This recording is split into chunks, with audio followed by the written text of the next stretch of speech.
We have Juliet Dunn of the TD Niagara Jazz Festival joining us right now. And Juliet, you're beaming because you've got some big news about a live performance, your first time in months. In months. So we've been doing a lot of live streaming here from the studio.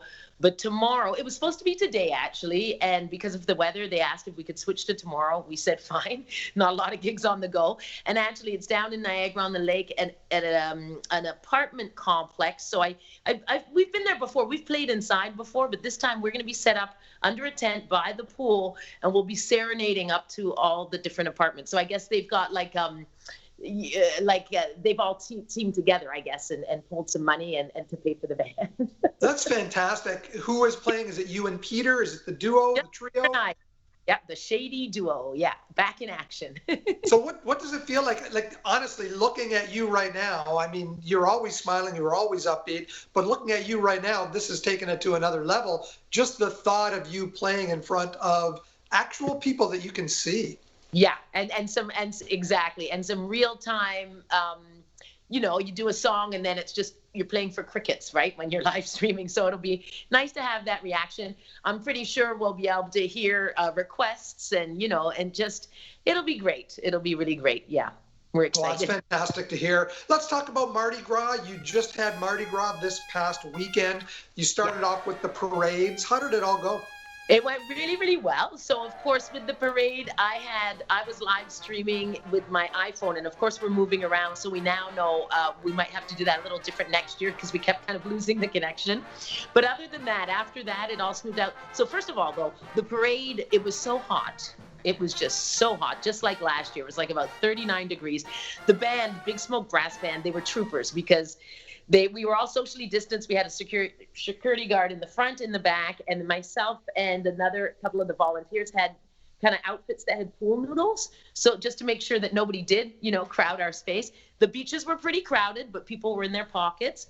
And it was really fun. So that was a lot of fun. And then we came here to the studio, but of course we were in phase 2 still. We were hoping to have a small audience, but we couldn't. So it was basically just the bands coming one by one playing. Myself, Peter, Ronnie, Littlejohn, the other MC. So it was kind of like a TV show without a studio audience. You were able to line up a big name talent from New Orleans, Delfeo Marsalis. How did that come about? That came about through Christopher Butcher, who's from a Canadian band called the Heavyweights Brass Band. He's half American. He's been living down there for a few years. So he's our connect. And then when we decided to do our Mardi Gras sessions to teach people about the culture of New Orleans leading up to the event, I asked Chris, can you be our guy on the ground, to connect us to different people? So he did. And then through Chris, he connected us to Dr. Bryce Miller. And they're both actually in Delfeo's band, the Uptown Jazz Orchestra. So it was just really great to have those connections down there. And then up here as well, a new relationship with the Dragon Ritual drummers and Witch Doctor Utu. And they're from right here in St. Catharines. So some really cool connections came about through this COVID experience. You've been nonstop, as you usually are, with the Jazz Festival programming, probably actually doing even more Jazz Festival programming over this time than you would with the live venues. What is still to come? So still to come, we've got, we're doing Fridays and Sundays now. So Friday, we've got Rob Fouquet this Friday with his, with our Live Stream Love Jazz series. And then we get into the Live Stream Love World series, doing those at 2 p.m. on Sundays. We might do every other Sunday. We're just still figuring that out because of funding. And that's cool too, because at 2 p.m, we can bring in artists from other countries because of the time difference. So we're working on that.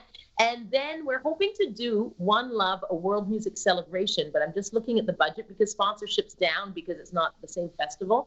We've just got to see if we have enough to kind of do a similar production to Mardi Gras, but all about world music, and that would be September 12th. With Niagara going into phase 3, now the capacity for outdoor spaces is 100. We can now have indoor spaces with 50 people. Will performances be allowed under stage 3? I believe so. From what I understand, yes. And see, in our situation, the way we had it set up for Mardi Gras without an audience, we can do that same setup for about 30 or 40 VIPs. And because it's a controlled space, we could, we've got a couple of tents set up and it's just a nice controlled space.